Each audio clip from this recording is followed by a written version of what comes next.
the world. We've really had these austerity measures that have sparked struggles and sparked resistance, and now we're going to get a little bit more specific. We've gathered several organizers from throughout New England who are really involved in more specific sectoral work in labor and education and housing and Occupy, and we're going to hear from them specifically. The speakers will speak from 8 to 10 minutes, and Dave will give them a cue when they're done.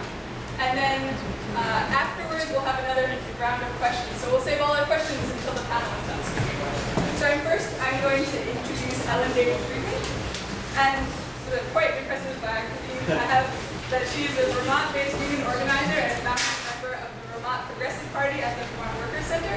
And very interestingly, for the last 10 years, she has sort of relocated to China for half of the year, where she's involved in the labor movement. And she's a visiting scholar at Sun Yat-sen University in the Department of Labor Studies, and she's also on the policy committee of labor notes. So thanks. So, I'm actually not going to talk about labor or labor activism as a sectoral activity in the movement. For the reasons that were laid out by Dan's spectacular foundation, which is Marxists believe that labor creates all wealth. And whatever brand of socialist or leftist you are in this room, I encourage you to examine this proposition deeply if you have not already been doing so. I think the most hopeful moment that's happening in our world now, actually, given the incredible imbalance of class power between the capitalists and everybody else, this is not a hopeful time for the people's movements. Despite what we see, general strikes in Greece, still they've elected an austerity government that's going to reinforce the debt arrangement with the world institutions. General strikes in France against the changing of the social security system and the enforced austerity program there, and yet it goes ahead.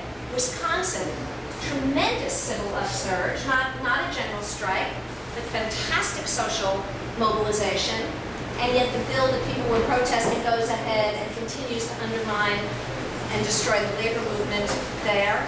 Occupy is an amazing development, and yet when we say there has been any fundamental change in the direction of the neoliberal rules governing society, we wouldn't say there has been.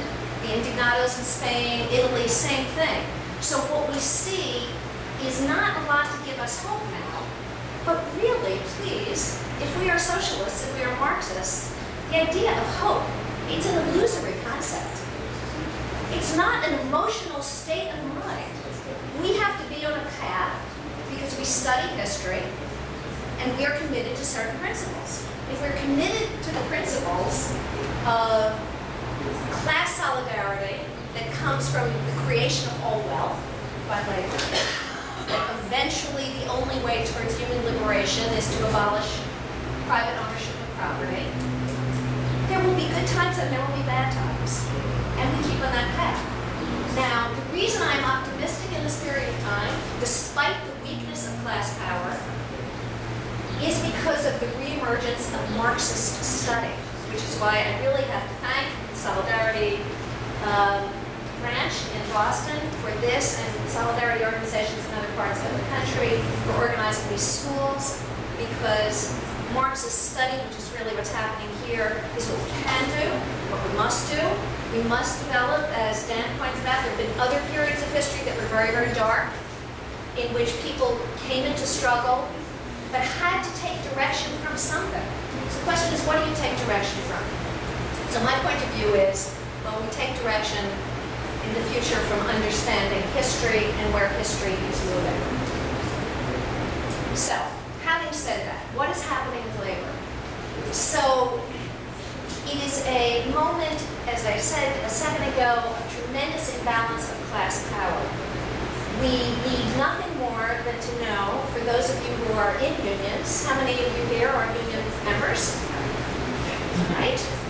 Disproportionate to the general society, about a third. So I have been a union organizer for more than 30 years and got to see the end of, or in the public sector mostly, so we continued to make gains through the 70s, through the 80s, and beginning of the 90s, industries, but in fact, it has largely been a concessionary trend in every single sector. So where you have union and where you can bargain, it has almost only been protecting what you have or giving up what you gained in earlier struggles. There is job loss, as Dan talked about, which means that the most heavily organized sectors in basic industry, manufacturing, extractive industries, so on, telecommunications, they have only lost members, they have only lost density and class power. There has been the expulsion of workers from the labor process itself through technology, through offsourcing, but also particularly through structural unemployment, which has grown very large in the US, as we know, in Mexico, but all over even Asia, where we think of the workplace, the workshop of the world having moved. Unemployment in China is very high, actually, in some sectors. It is the highest, maybe not the highest, but it is very high among college graduates. So even though there has been a great expansion of higher education in China, which there has been, and the size of the undergraduate student population quintupled, the government decided to quintuple it in a period of 8 years, and there are now somewhere between 6 to 10 million college graduates every year. They're facing massive unemployment. So working class has lost this baseline of wage growth that we have seen in the US, as Dan mentioned to us, has also been replicated in China. In China, where tremendous wealth has been expanded. It is all concentrated at the top, just as it is here, just as it is in most countries of the world. So we look now at what is the form that labor normally takes to protect itself, and traditionally these are labor unions. Some form of labor union, different in every country, but we see only loss in the United States, in North America, in Western Europe, loss of membership, loss of power, a tendency for our labor leaders to become bureaucratic, to collude with the bosses, to engage in political manipulations with whatever party is closest to them at the expense of actually representing and fighting for the workers. And so most workers, the great majority of workers, even if they're in a union, have a lot of trouble trusting and respecting their union leadership. Now, this is true in many countries of the world, not every country. And I don't know that much about Latin America, where things are probably more optimistic. But in China, which has the world's largest labor union, 300 million members, it's a government entity, it is supervised by the Communist Party, they have no power to represent the workers. And so what has happened is that in China, just as an example, and we also begin to see showing up, like in Wisconsin, there is a parallel to be made, wildcat activity among workers is beginning to erupt. At the point of production, where workers can withhold their labor, because this is what Marx told us, this is our only real power. The other power that we have to affect other social forms in society, the distribution of wealth, of social wealth, for example, into education, into housing, into social security, into culture, and so on, is secondary. The first question is, how are we exercising our power at the point of production? So in China, there are probably about 100,000 wildcat strikes a year. Millions of workers are going on strike in defiance of their union, in defiance of the party, in defiance of the state, obviously in defiance of capital, without any support from civil society, taking steps which are not exactly illegal, but can very easily get you thrown in jail or, for the rest of your life, and certainly blacklisted from other employment. No internal organization. There's not like an underground, secret, private trade union being built in China. That's not happening. These are autonomous, separate, spontaneous forms of labor resistance. Wisconsin, we know, it was not calculated, it was not anticipated, it was not led by the unions, except for the graduate student unions at the University of Wisconsin. It was also, you could say, had this spontaneous character of just people saying they recognize that the existing channels are not adequate to their social needs. Now, Marx told us about this. He said there are times when the relations of production come into conflict with the social relations of production. And what that means at this period of time is workers see they're not getting what they need in order to survive. Sometimes they can't even get a job.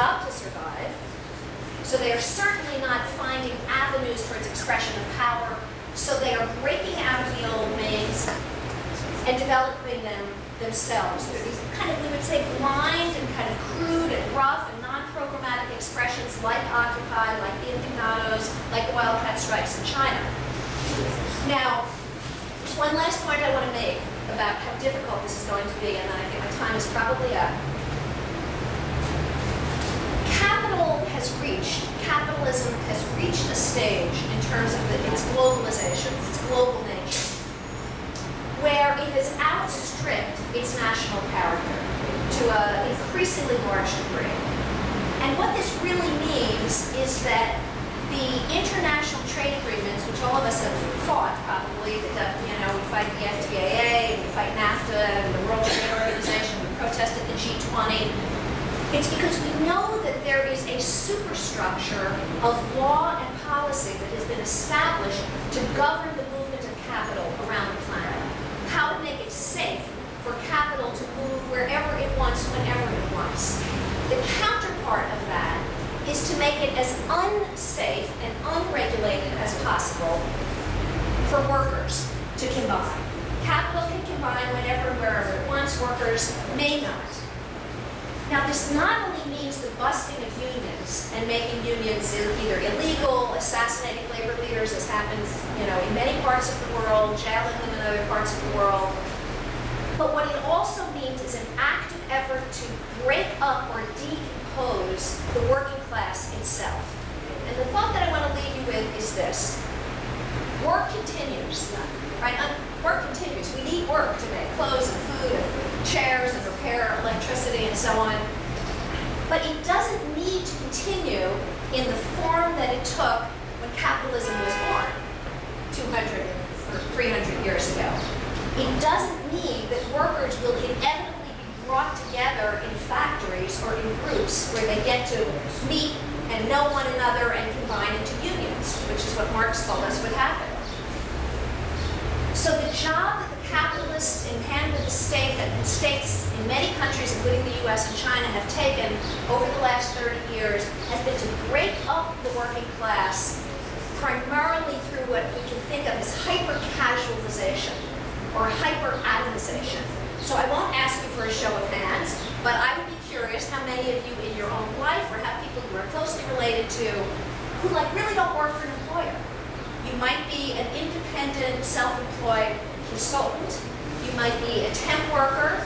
You might have a relationship to some subcontracted firm that moves you around to working for various groups. You might be a day laborer. You might be an undocumented or an illegal worker, where obviously, you know, your relationship is very non-normalized, very precarious.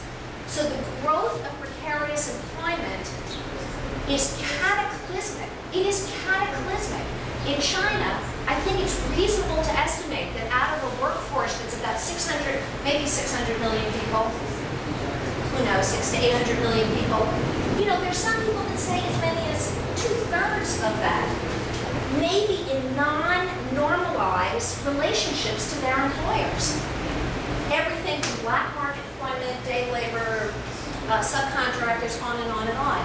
Now, when you're in that situation, of course you can't organize together with other workers because there's no guarantee of job security. Of course you can be fired at a moment's notice, just like in this country. Your access to the labor law, when I say the nexus, and I come from 30 years of the formal labor movement. I love unions. I love my union. I love the structure and the framework and the tilt and the power that it can give you. But if you have no access to that, real access to a union or to labor law, much less to a democratic union, which is another whole story. But the withering away of democracy in our unions is also a very serious problem. But if you have no access to that, you have no way within society structures to form a mobilized working class to struggle. So I think we have to recognize this. I think we should pay attention to this. But I don't think it means we should flee from the workplace to focus our organizing. It is incredibly hard to organize in workplaces now. What if you're organizing day laborers? Where is the workplace? What if you're a home care worker? Where is the workplace? What if you were subcontracted? Where is the workplace? We don't know. We do know that an increasing number, maybe soon a majority of all workers, will be precarious in this way. It's our job as Marxists, as socialists, to stick to the workplace even though it's really hard. I really encourage you, if your main focus is in another area, to consider if you're working on a housing struggle, or healthcare for all, or Social Security, or you're working on issues of undocumented or status immigration, you're working on issues of diversity, please consider what it would mean to take that work into a workplace. Because this is where the source of our power is. It will not be short. I have no idea how the working class, the world's working class, will recompose itself, but we're starting to see the signs that it's trying to, and when it does, it will lead Marxists, just like everybody sitting in this room, to help to formulate that process, to begin the process of worker organization, so that the goal that we can be seeking is not just to improve capitalism, but to abolish it. Thank you.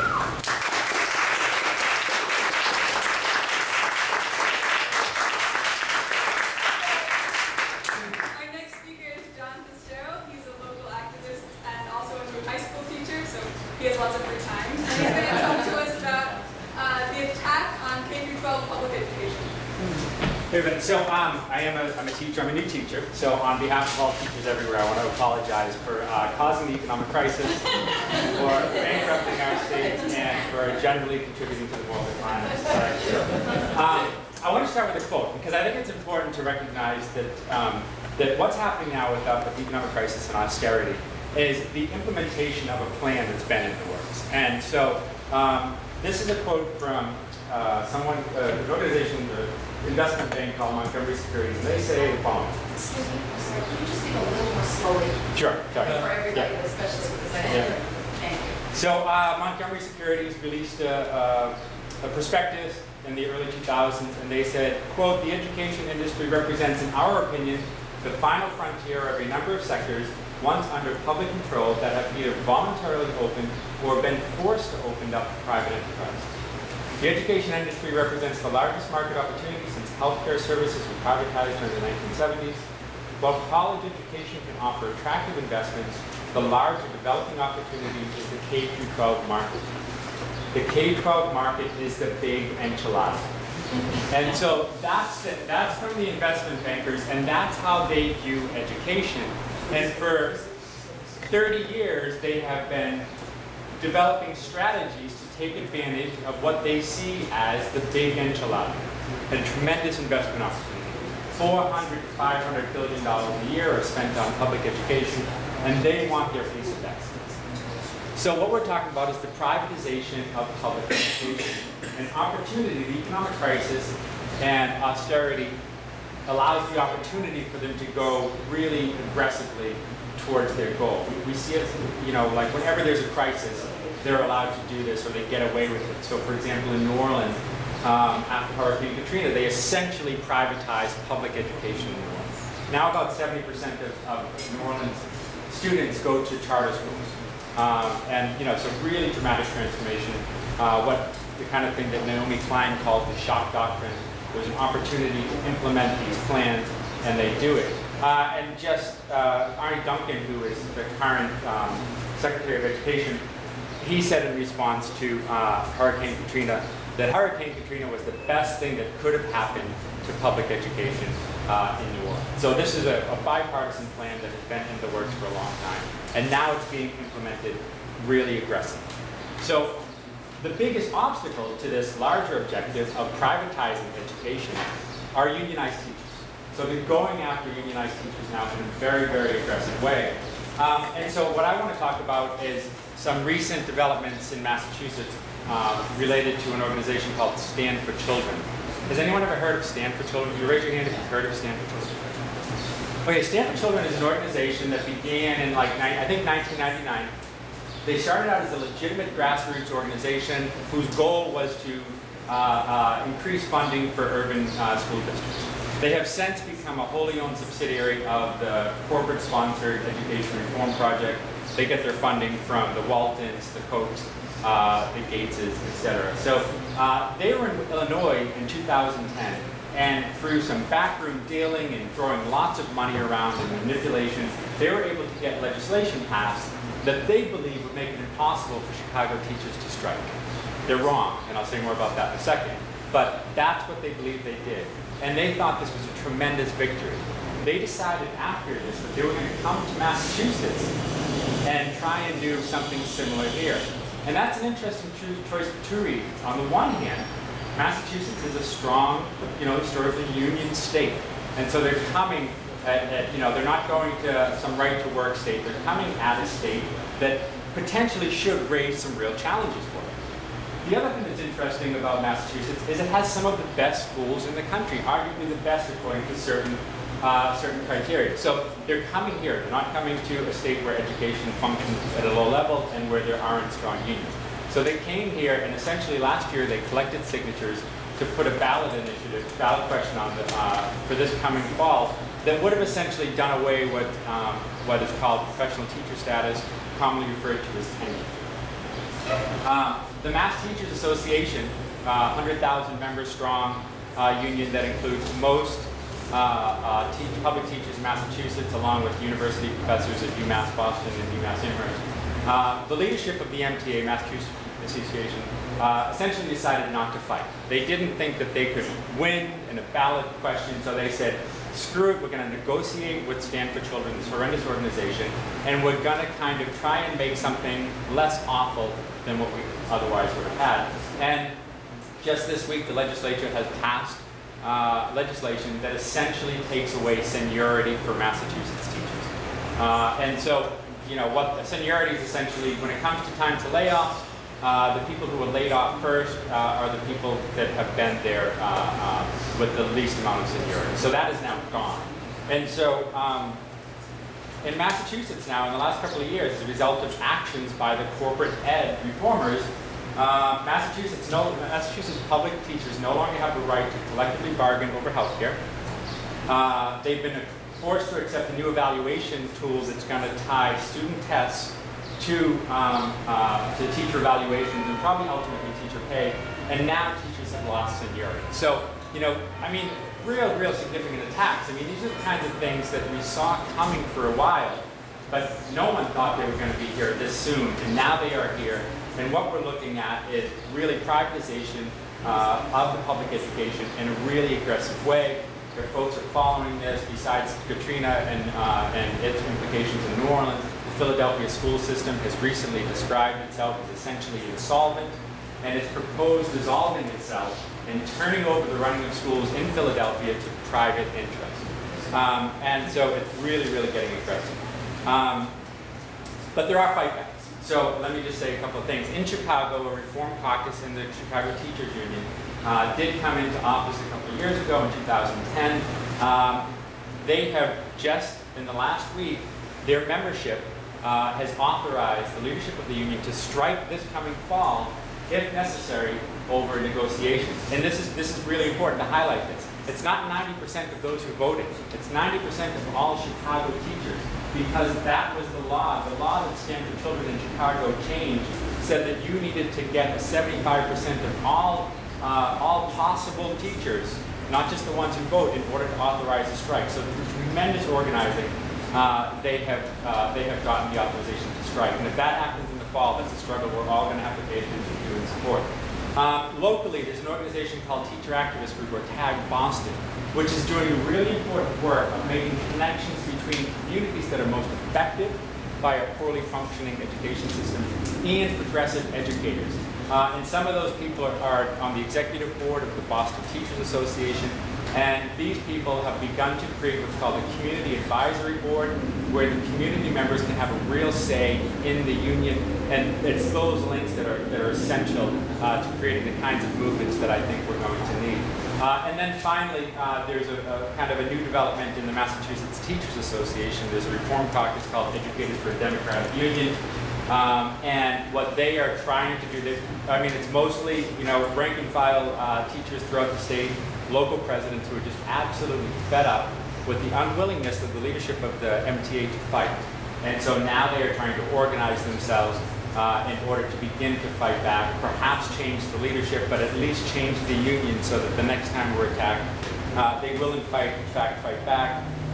Hopefully they'll be able to effectively organize themselves. We're having a meeting this coming summer to think about what we're going to do.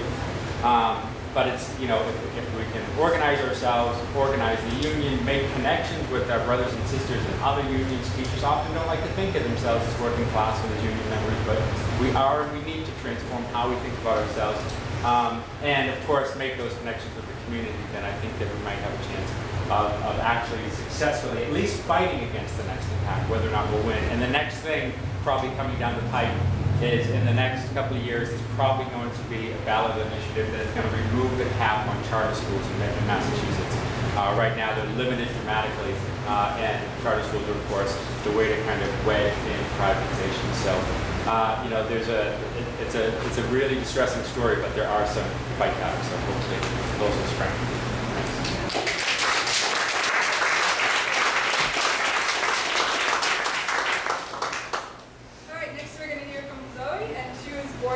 Boston to a very radical family. And we were talking before how we were both probably in demonstrations while we were still in the womb. And she's right now a student at UMass Boston in the Department of Labor Studies, and she's going to talk a little bit about the student response.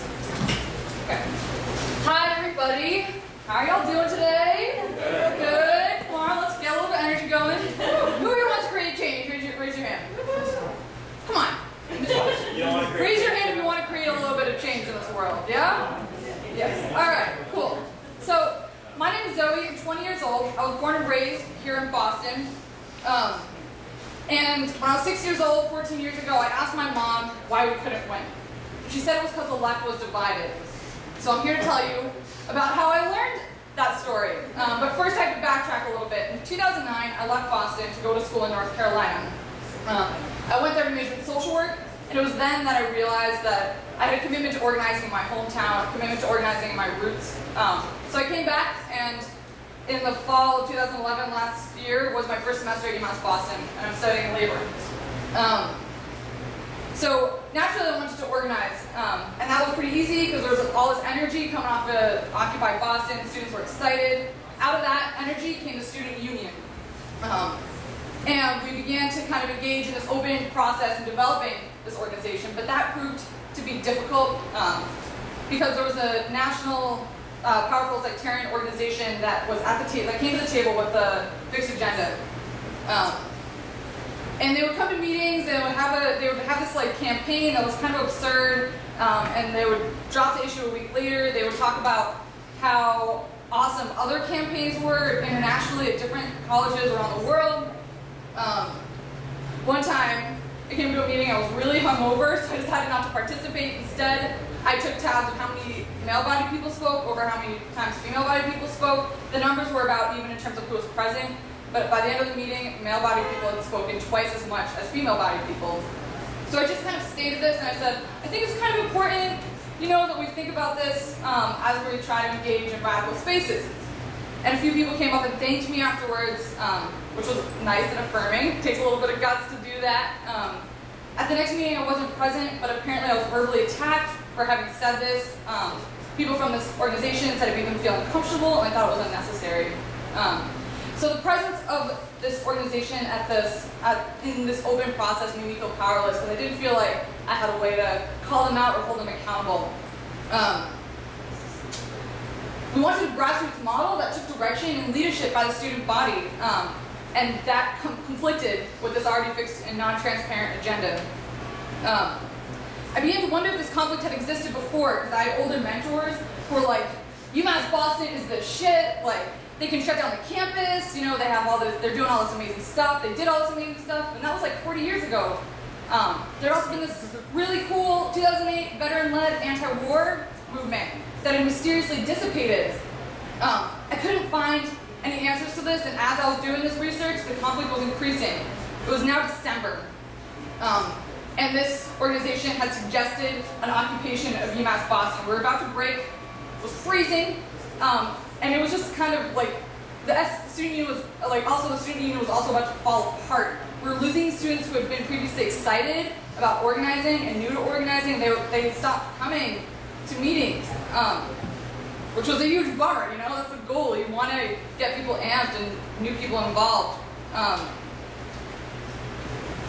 So eventually, it was a suggestion of the occupation of UMass that caused the split. 14 years ago, when my mother told me that the reason that the left couldn't win was because we're divided, I began to realize that the reason that this hurt so much and the reason that this internal conflict was having such an emotional effect on me was because I hate capitalism. My values are so closely aligned with those of this organization. Capitalism is destroying my community, it's destroying my friends, it's like hugely oppressive on women, the working class, and people of color. I hate that. I'm done with this. I'm sick of this shit. I want a revolution so bad that it hurts. But we are different in the sense that I believe I have to recognize my privilege. I have to recognize that my grandfather worked in the Pentagon with Senior George Bush and that I come from an upper middle class background, that I am white. I have to understand what that means. And it is then that I feel like I can effectively stand in solidarity and be part of this revolution that I so desperately want. The split was scary, but we continued to work internally and we came up with this mission statement, which is as follows. To mobilize UMass students to collectively bargain for affordable and accessible higher education, better health insurance, lower fees, to provide students with a democratic forum to voice their concerns in a safe environment. We recognize that our struggle is not limited to our campus, and we seek to collaborate with community organizations and labor unions in the Boston area. Pretty cool, right? Sounds pretty nice, doesn't it? As we worked internally, Occupy UMass Boston was made up of mostly non-UMass Boston students, and they set up inside the campus center, right outside the cafeteria. They set up camp inside the campus center. They were constantly trying to get students to do things and sought confrontation with the administration. This was so badly received by the majority of the student body that it created a culture of anti-activism on campus. Students didn't want anything to do with creating change if it looked like this and if it felt like this, which we were bummed about because we'd set up, the student union had set up this great campaign against co-insurance. Does anyone here know what co-insurance is? Mike does. Okay, Mars. So co-insurance is the required plan by UMass Boston. If you're not on your parents' health insurance, you have to get it. So if you're under like 25 and you're not on your parents' health insurance, you have to get it. It pays for about 15% some health costs. It disproportionately affects women, students with a disability, mental illness, the chronically ill, older students, and those who have to use healthcare more often. It's really brutal. It's brutal. People like don't use this healthcare because it's so bad. But it felt too dangerous to work on this campaign or even do outreach because of this culture of anti-activism. 14 years ago, when I was 6 years old and my mother told me about how the left couldn't win, I realized that why the left couldn't win. It's because we're divided, whatever. You know what I'm talking about. Yeah, we love it that you were 6 when it happened. Right? I've known some of y'all since I was babies. It's kind of weird. So this small experience, this micro experience on this relatively small campus gave me a lot of perspective of how movements must work in a larger picture. And I was thinking about this a lot and really beginning to think that like these feelings, my feeling of desperation, how badly I want change, how much it sucks to watch my friends hurt, and how that feels. I do youth work. I have kids who are dying every year. I have kids who are dying in the streets, and it's just absurd. That's a really powerful feeling, that hate, that anger, that fear, that hope, that love. It's no wonder that feelings this big cause conflict. We ended the year exhausted, but hopeful that we'd sort of survived. We're unsure of what next semester will bring, but I'll be around, probably be around forever. So, you know, we don't know what it'll bring, but we're excited. We need your help in building a system of accountability that may protect us from these future obstacles. My conclusion is that the way we are currently operating is ineffective. Whether we're young or old, wealthy or poor, black or white, whether from socialist organizations, communist organizations, grassroots movements, no matter who we are, no matter where we're from, we must find a new way to listen, to learn, to respect, to work together, to be able to hold each other accountable, to love each other, to come together in that. And I believe that this is how will create the change that we seek. So yeah, that's it. Thanks.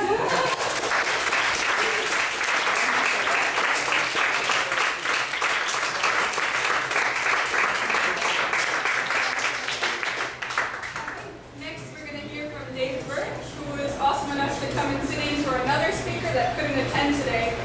So we just kind of asked him this morning. He was really great. He's an asset foreclosure activist who works with the organization City Life, La Vida Urbana, here in Boston, and he's going to talk about housing. Hi, I'm just gonna speak briefly about part of the fight back. I mean, I think there's I want to sort of come back to the signs of hope. There's a lot of hopeful things going on right now, and one of them is the fight back around housing. I think, you know, Dan was talking earlier, when you lose your job or you're facing foreclosure or eviction, you have a lot of pain, and it's a pain that really cuts to your core. And you sometimes with that, when you're in foreclosure, you have a lot of shame as well.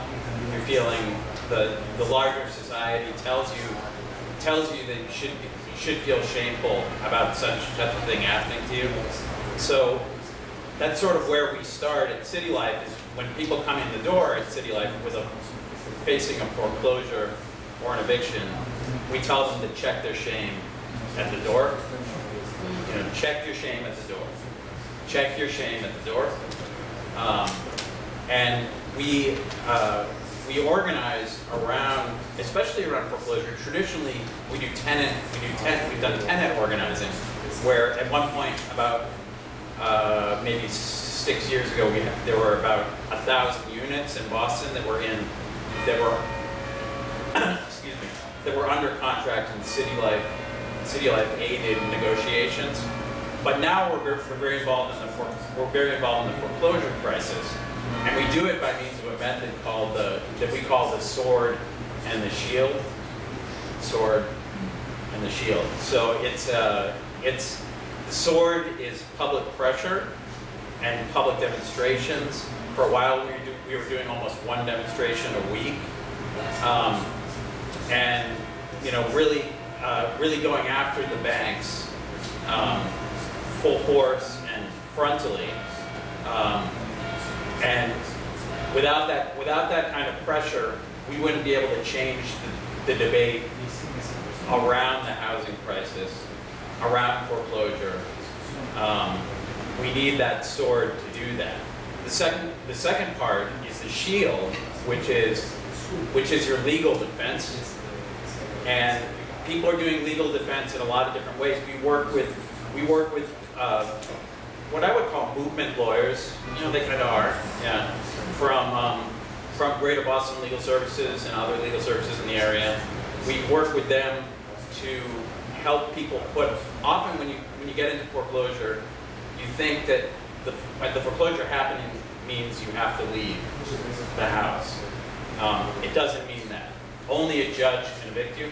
So all you guys can tell, if you know anyone in foreclosure, tell them only a judge can evict you. They have to go through a whole court process to get you out of the house. So we work in tandem with Greater Boston Legal Services to put up a legal defense. But a lot of doing your legal defense is just is about knowing your rights and knowing that you've been a victim of a predatory loan. What the banks are doing is unright. The banks, in fact, created the housing bubble that we saw burst a couple years ago. So we put forward that kind of analysis, that kind of message, saying that the big banks are really responsible for the housing crisis, for the housing bubble.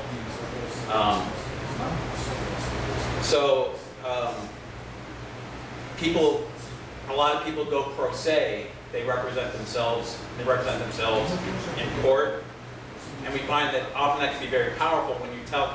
It's not all of the, you know, when you get up in court and you tell the judge your story. We find that, you know, the judge definitely serves the interests of capital, but sometimes by telling your story, you can sway the court. And through that, people have been able to stay in their homes for a year, 2 years, even 4 years after the foreclosure has happened. So at City Life, we insist that housing is a human right. I think in the UN Declaration on Human Rights, it says that housing is a human right. There's nothing in the U.S. Constitution, in U.S. law that says housing is a human right. But at City Life, we insist that housing is a human right, and we're using the sword and the shield to try to put together the best kind of fight back we can around housing, the basic right to housing. Thank you.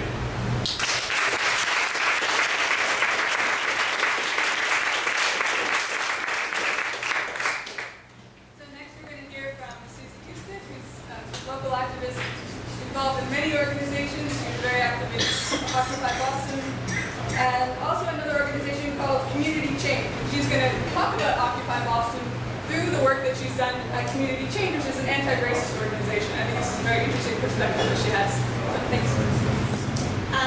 Hi everybody, again my name is Susie, as Rebecca mentioned, I'm going to talk about a specific project that was engaged in here at Occupy Boston. So I'm not going to talk about Occupy in general. There's lots of ways, I'm sure many of us, if not everybody in the room, has had some experience with a Occupy somewhere or with the movement. But I'm going to talk in a very narrow way about a specific project that tried to address issues of oppression, particularly racism, at Occupy Boston. So, a little background on my involvement in that. I became involved with Occupy Boston and aware of Occupy Boston because I've been volunteering actually with City Life. And City Life had planned, along with the Right to the City Alliance, a very large mobilization, a civil disobedience action. It was the largest mobilization that City Life had ever planned in its history to shut down a downtown Bank of America through acts of civil disobedience. And so we got arrested there too.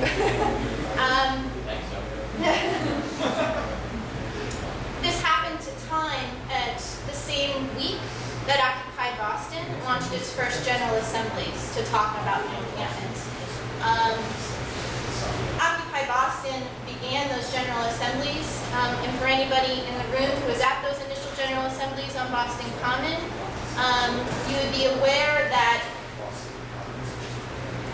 the crowd at the General Assembly and the facilitators and most of the speakers were unaware of the mobilization happening that was being led by the Right to the City Alliance. And the Right to City Alliance is an alliance of urban organizations that are dealing with specific urban issues. I believe that it formed out of the first U.S. Social Forum, and it's a network.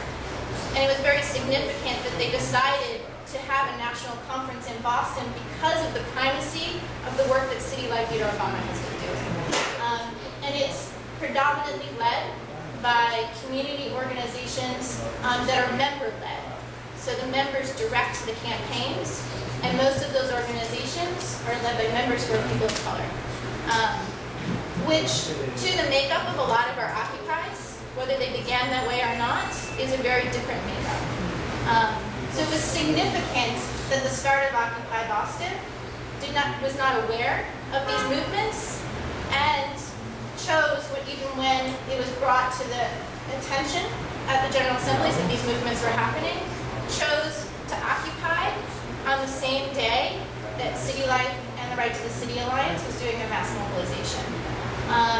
Because of the national attention of Occupy Wall Street, new occupies like Occupy Boston and major city centers like Boston drew the press attention. And they drew the press attention, which was significant for the campaign of City Life and Right to the City Alliance, away from their issues. And so there was tension from the start between these two communities. But the specific project I want to talk about came out of months of organizing at Occupy Boston.